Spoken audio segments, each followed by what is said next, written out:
Have you ever thought about where the most amazing ideas behind the brands and companies that we love actually come from? Ferruccio was a farmer who originally made tractors. He was extremely successful and amongst some of the most wealthy people in Italy. In his garage, he had a number of supercars. One of them was a Ferrari. His Ferrari actually used to give him constant trouble. Being a mechanic, he tried to fix it himself on numerous occasions and found that his Ferrari actually had the same clutch as his tractor. He felt that all of his Ferraris had clutch problems. He said it was fine when he was driving slowly, but as soon as he'd speed up and try to accelerate, he actually found that the clutch would slip from underneath his feet. He just didn't feel it was up to par. When he couldn't do anything about it, Ferruccio would go to the service guys to have the clutch renewed, rebuilt, redesigned, reconfigured, but every time it was the same outcome. His clutch was never repaired correctly. And the craziest thing is he was never allowed to watch how they repaired it. Despite regular and consistent attempts, the clutch situation was never solved. Ferruccio decided to talk to Enzo Ferrari himself. Now, to meet a man of such stature, of such an elite nature, took a lot of time and patience. Supposedly, this conversation is where Ferruccio actually told Ferrari to his face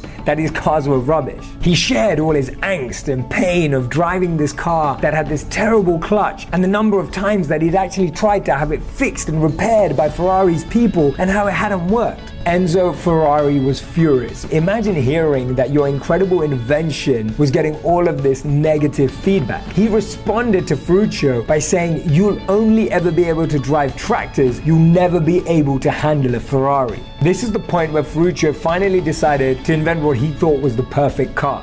Yeah, it's the Lamborghini. Ferruccio Lamborghini created a whole line of cars that would compete with Ferrari till today. The best ideas come from when we're really trying to grapple with problems, when we're trying to come up with solutions that can better people's experiences, that can better people's lives. That's the point at which we really tap into our most creative and innovative potential. Not when we're trying to invent the next billion-dollar app, not when we're trying to create something that's going to get 1 million views, not when we're thinking about large profits for ourselves, but when we're thinking about how to revolutionize one person's experience.